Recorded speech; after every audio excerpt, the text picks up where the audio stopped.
शुरू हो जाओ। चलो। प्रबल मार मार मार, पकड़। वही जो मैंने सिखाया था, पटकी मार। उधर से पकड़, उधर से पकड़। ऐसे। माँ देखना, प्रबल ही मेरा नाम रोशन करेगा। अब आपका कोई शोषण ना करेगा पिताजी, हम है ना। हमारा सबल ने दो। हाँ, यही मेरा नाम रोशन करेगा, देख लेना माँ। अरे खड़क, अभी तो तू प्रबल को बोल रहा था और अभी सबल को। अरे माँ, क्या फर्क पड़ता है? जो जीतेगा वो मेरे साथ खड़ा होगा और जो हारेगा वो? अरे माँ, उसके साथ मैं खड़ा होऊंगा, उसको अकेला ना छोड़ूंगा मैं। आजा मेरे लाल। Zig zig. चलो भाई, शुरू हो जाओ। चलो शुरू हो जाओ। हाँ, चल पकड़ पकड़ पकड़, गिरा गिरा गिरा। अरे प्रबल दिखा दे अपना जलवा, पटक दे जलवा। लो पिताजी, अब तैयार करवा लो हलवा। अरे पिताजी जलवा कह रहे, हलवा नहीं। कभी तो ठीक से सुना करो। अरे तू सुन ले, मैं तो हलवे में ही खुश हूँ। चल शुरू हो जा, बहुत हो गई बातें। चल शुरू कर। हमारे घर में एक इच्छाधारी नागिन है और दादी जी को पूरा यकीन है कि वो तुम हो।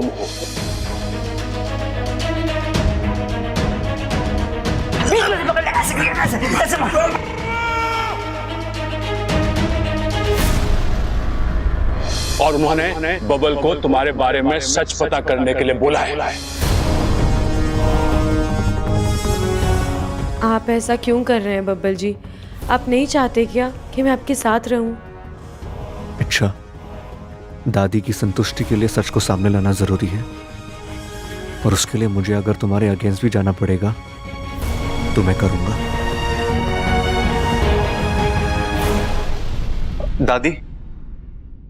दादी मेरा एक दोस्त अमेरिका जा रहा है, तो इजाजत चाहिए थी आपसे मुझे। पापा भैया का दोस्त कितना प्यारा है, अमेरिका जाने के लिए आपसे इजाजत मांग रहा है दादी। नहीं भाभी, वो क्या है ना, मेरे दोस्त के पास एक नेवला है और उसने अपने नेवले को बहुत प्यार से पाला है। अब वो उसे जंगल में अकेला छोड़ना नहीं चाहता, तो उसने मुझसे रिक्वेस्ट किया है कि हम उस नेवले को अपने घर रखें। अब मैंने उसे हाँ तो बोल दिया, लेकिन अगर आप लोग चाहे तो। छोरा, जब तूने हाँ बोल दी है तो पूछने की कोई बात ही ना है। जा के ले आ।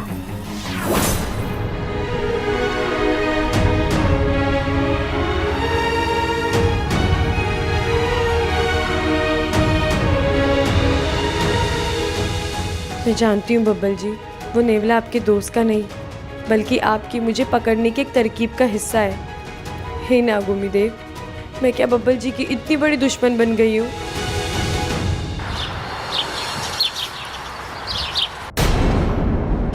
कहते हैं पति पत्नी अगर एक दूसरे को खाना खिलाए तो उन दोनों के बीच में प्यार बढ़ता है। खाइए।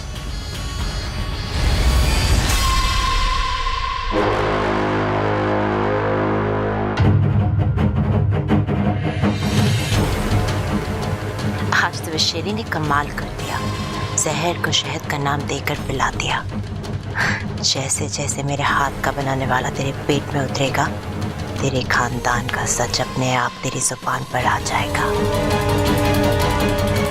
एक दिन तो खुद मुझे अपने घर का पता बताएगा और मैं उस घर का नामो निशान मिटा दूंगी, खत्म कर दूंगी सब कुछ।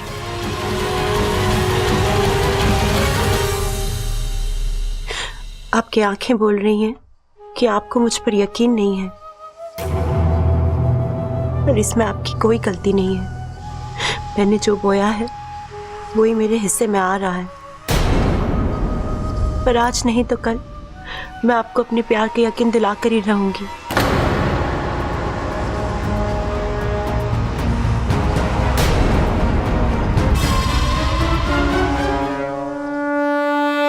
इसीलिए इंसानों को दगाबाज कहा गया है। जिस बब्बल की जान इच्छा ने बचाई, आज वही उसकी जान के पीछे पड़ गया है। क्योंकि वो तो अपनी दादी के आदेश का पालन कर रहा है ना। सिपली, तुम बब्बल की तरफदारी कर रही हो? भूल गई कि इच्छा तुम्हारे ही जहर का अंश है? नहीं मुखिया जी, मैं बिल्कुल नहीं भूली हूँ। लेकिन मुझे ये भी पता है कि अभियान को पूरा करना इतना आसान नहीं होता। इसीलिए तो आज से पहले नागिस्तान से कोई कभी किसी अभियान पे नहीं गया है। सिप्ली, तुम्हारी बात एकदम ठीक है। जो गलत होता है उसे ही सही किया जाता है, और जो गलत है उससे सही की अपेक्षा करना मूर्खता है। अगर वो लोग इच्छा पर नागिन होने का शक कर रहे हैं तो उसकी सच्चाई जानने के लिए वो ऐसा कोई कदम तो जरूर उठाएंगे ही ना। लेकिन गुरुजी, हम यहाँ कुंडली मार के इच्छा की मुसीबत का तमाशा देखते रहेंगे क्या? ये कोई अक्लमंदी नहीं है। मैं तो अभी भी कहती हूँ कि ये इंसान भरोसा करने वाली प्रजाति बिल्कुल नहीं है। अरे जंगल के जंगल काट के इन्होंने ये बात साबित की है, तो फिर हम क्यों इस झूठी उम्मीद में जी रहे हैं कि ये इंसान हमारे दोस्त बन सकते हैं? एक बार इच्छा नेवले के दांतों से बच चुकी है क्योंकि वो बच्चा उससे प्रभावित था, लेकिन हर बार इच्छा की किस्मत उसका साथ नहीं देगी। हे नागोमी देव, ये कैसी परिस्थिति में फंस गई है मेरी सपोली। अगर वो अपने अभियान को बचाएगी तो जान से हाथ धोना पड़ेगा, और अगर जान बचाएगी तो अभियान खत्म हो जाएगा। लेकिन सिप्ली जी, इस समय अभियान से ज्यादा इच्छा की जान की परवाह करनी चाहिए आपको। गुरुजी, आप क्या कहते हैं?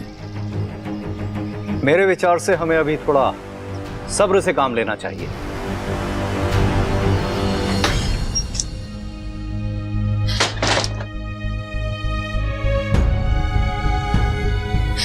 इच्छा, गलती की है तो सजा तो मिलनी ही थी ना। एक नागिन होकर इंसान से प्यार कर लिया। पाकिस्तान से निकलते वक्त मेरी सहेलियों ने कहा था तुझे कि अपने अभियान से दिल लगाना। तूने तो इंसान से दिल लगा लिया, और उस इंसान ने तुझे समझाया भी कि एक सांप और इंसान के बीच कभी कोई रिश्ता नहीं हो सकता। घोड़ा जैसे घास से कभी दोस्ती नहीं करता, वैसे इंसान और नागिनों के बीच कभी कोई दोस्ती नहीं हो सकती। किसी की कोई गलती नहीं है। तेरा दर्द तेरा ही पैदा किया हुआ इच्छा, तो तकलीफ भी तुझे ही होगी ना। इच्छा, मुखिया जी का संदेश आया, तुम्हें अभी कभी नागिस्तान जाना पड़ेगा।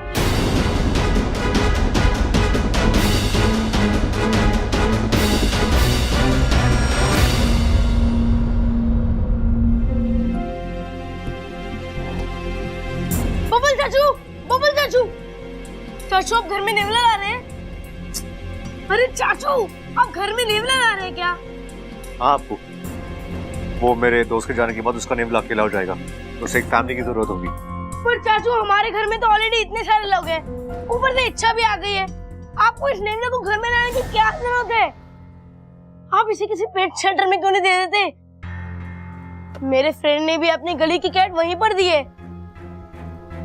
लोग वहाँ पर जानवरों का बहुत ध्यान रखते हैं। देख अप्पू, मेरी बात को समझ, मुझे उस नेवले से कुछ काम है। चाचू, आप मेरी बात समझो। अगर आप घर में नेवला लाओगे तो लोग आपको सांप पकड़ने वाला समझेंगे। लोगों के यहाँ से कुश्ती के नहीं, सांप पकड़ने के ऑफर आएंगे। अच्छा लगेगा आपको? चाचू, ऐसा क्या काम है आपको नेवले से? अरे है काम, तुझे क्या प्रॉब्लम है? देख अप्पू, हमें इच्छा का राज जानना है, कहीं वो एक नागिन तो नहीं है। चाचू, आपको गलतफहमी हो रही है। इच्छा नागिन कैसे हो सकती है? आप भी कैसी बातों पे यकीन कर रहे हैं? वो तो एक बेचारी सी लड़की है जिसकी याददाश्त भी चली गई है। अगर वो एक लड़की है तो नेवला उसे कुछ नहीं करेगा अप्पू। और अगर वो एक नागिन हो तो चाहे उसे मार दे। क्या?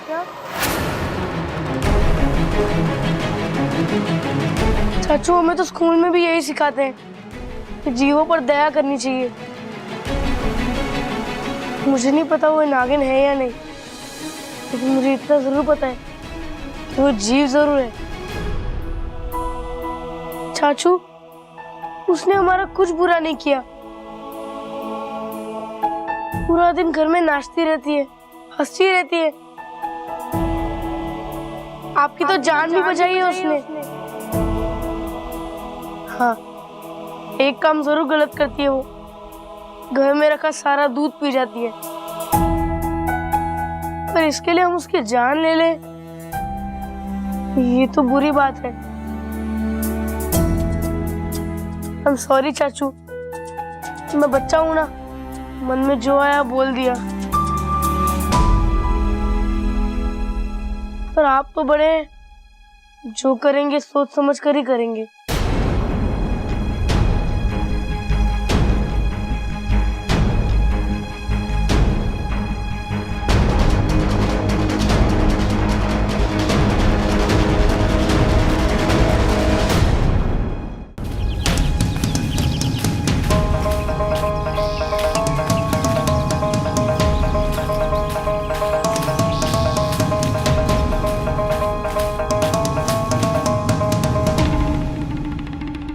ओम नमो तक्षक कुलाय सर्पे स्तंभने कुरु कुरु स्वाहा।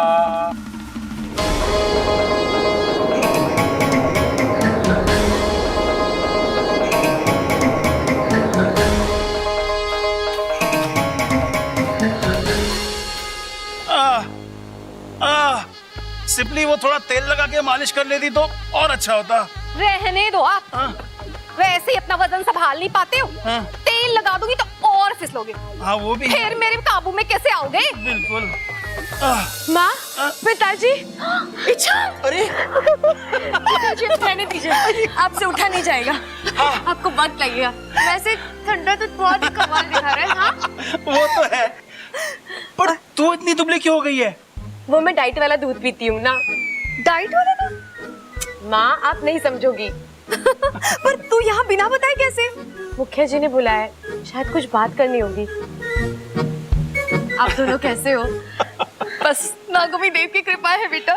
बेटा मुझ पे नागोमी देव की और तेरी माँ की कृपा है। शेषू जी, अरे इच्छा कैसी है? सुनो, अब बड़े दिनों बाद तुम्हारी बेटी आई है, उसके लिए हम केसर वाला दूध ले आते हैं। चलो चलो चलो बेटा, हम अभी आते हैं। हाँ। अच्छा बता, और बता तेरी इंसानी बस्ती कैसी चल रही है? All well. मतलब सब कुछ अच्छा है। ओह अच्छा बता, कोई मिला तुझे जैसा तुझे चाहिए था? हाँ बहुत सारे मिले, तू भी चल तुझे भी मिल जाएगा। अरे मैं जाकर क्या करूंगी, मेरे पिता ने तो मेरा रिश्ता कर दिया है और अगले पखवाड़े मेरी बारात आने वाली है। ओहो, किसके बिल जा रही है तू? नगेलो के बिल में। चल अच्छा है, तुझे तो अपनी पसंद का यही मिल गया और मैं हूँ जो विदेश जाकर ढूंढ रही हूँ। इच्छा चलो, मुखिया जी इंतजार कर रहे हैं। हाँ मैं आई। क्या आप भी वही सोच रहे हैं जो मैं सोच रहा हूँ? जी मुखिया जी। और वो लेखा मुखिया जोखा जी। कार्यालय से जय नागोमी देव। जय नागोमी देव। क्या हुआ मुखिया जी, आपने मुझे अचानक यहाँ क्यों बुलाया? हमें तुम्हारी फिक्र हो रही थी इच्छा। मैं बिल्कुल ठीक हूँ मुखिया जी, आप लोगों का आशीर्वाद है। हम जानते हैं कि तुम एक बहादुर सपोली हो और कभी भी हार नहीं मानती। तुम्हारे डसने की कला में जहर कम और प्यार ज्यादा है, और इसीलिए अपने अभियान में जिस तरह तुमने साहस का परिचय दिया है, वो पहाड़ के सीने में बिल बनाने वाली बात है। और तुम्हारा अभियान अभी तक इतना कामयाब रहा है कि हम इसे रोकना नहीं चाहते। लेकिन तुम्हारी कठिनाइयों को देखते हुए हम सभी ने सामूहिक सहमति से एक फैसला किया है। एनएसएस वाले स्वेच्छा से तुम्हारी मदद करना चाहते हैं। एनएसएस? नागिस्तान सर्प सेवक संघ। वो हमारी मदद कैसे करेंगे? उन्होंने एक योजना बनाई है जिससे डंक भी लग जाएगा और जहर भी नहीं फैलेगा। इस योजना के चलते किसी को हानि नहीं होगी। एनएसएस वालों का सुझाव है कि हम लोग उनके एक काबिल नाग को इंसानी बस्ती में भेजेंगे, जहां वो बब्बल को डस लेगा। चिंता मत करो, बब्बल के शरीर में जहर की मात्रा वो इतनी ही डालेगा कि बब्बल कुछ दिनों के लिए बेहोश हो जाएगा, ताकि वो नेवला ना ला सके और तुम अपने अभियान में बगैर किसी परेशानी के सफल हो जाओ। गुरुजी, आप एनएसएस वालों को समझाइए कि ये योजना गलत है।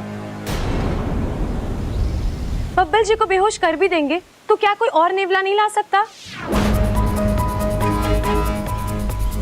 मुखिया जी, बीमारी का इलाज किसी को और बीमार करके नहीं किया जाता, और प्यार के रास्ते में जहर का इस्तेमाल करना ये तो गलत बात है ना। और आप लोग तो जानते हैं नागों की वीरता के किस्से नागिस्तान के किसी भी बिल में सुनने को मिलेंगे, लेकिन जिस विश्वास के बीज को मैं इंसानों के दिलों में बोने गई हूँ, उसकी जड़ को मैं जहर से नहीं सींच सकती, कभी नहीं। मुखिया जी, मुझे अपनी फुंकार पर पूरा यकीन है और आप भी भरोसा रखिए, सब कुछ ठीक ही होगा जैसे अब तक होता आया है। ठीक है इच्छा, जाओ, अभियान तुम्हारा है और मुझे ये बात कहने में कोई संकोच नहीं कि तुम्हें इसे बेहतर जानती हो। अब तुम जा सकती हो। चल वाकू। इच्छा, मैं भी थोड़ी देर अपनी माँ से। हाँ हाँ जा, अपने माँ पिता से मिलकर आ। अभी के लिए मैं अकेली चली जाती हूँ, लेकिन जल्दी आना। हाँ हाँ, एकदम फटाफट आया। मुखिया जी और गुरु जी, मुझे आज्ञा दीजिए। जय नागोमी देव। जय नागोमी देव।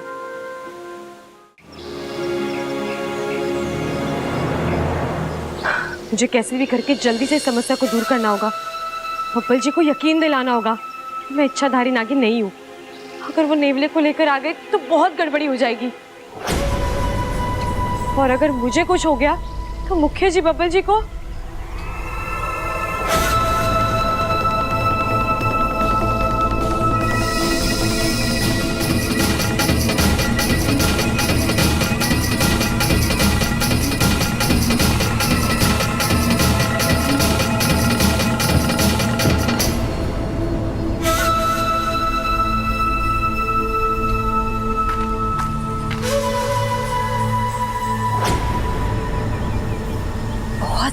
से इंतजार किया है इच्छा मैंने इस दिन का। अब इंसानी बस्ती में प्यार की झनकार नहीं बल्कि नागों की फनकार गूंजेगी। मैं तुम्हें जकड़नाग के शिकंजे में ऐसे जकड़ूंगी ना कि तुम मेरे रास्ते पर अपना फन उठाने की जुर्रत भी नहीं करोगे।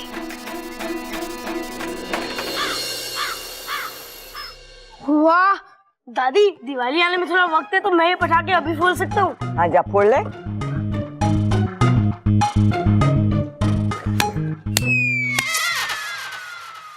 दादी मेरे को लगता है पटाखा खराब है, फूट ना रही हो। तारी तो पूरी की पूरी अक्कल फूटी हुई है, पटाखा ना फूटने का दुख हो रहा है तुझे। अरे ये प्याज ना है, पटाखा है, आज जलाने से फटता है। चुप कर। अरे दादी देखो, मैं पंडित जी को लाया। नमस्ते। नमस्ते।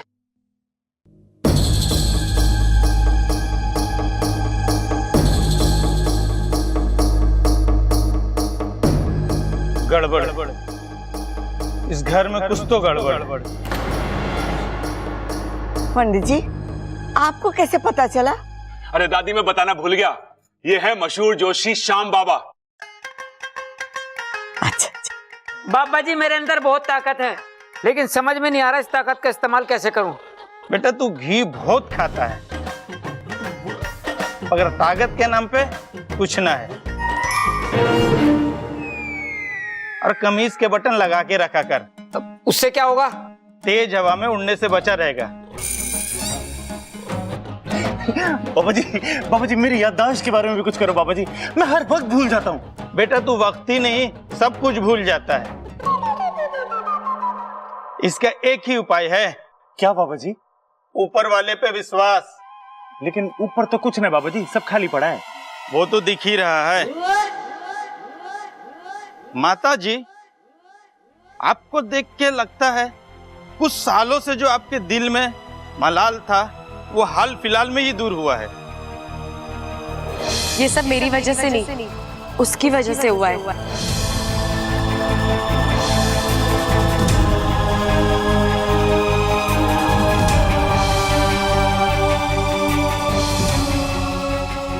जय नाग देवता। और आपने जो किया बिल्कुल सही किया।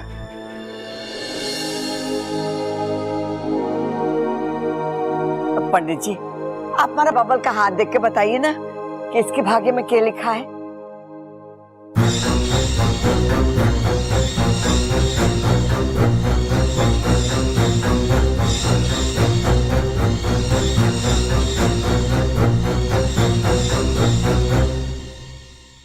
क्या हुआ पंडित जी? गड़बड़।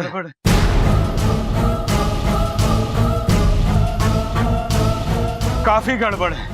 बताइए ना क्या गड़बड़ है? तुम्हारे ऊपर किसी शैतानी रूह का साया है।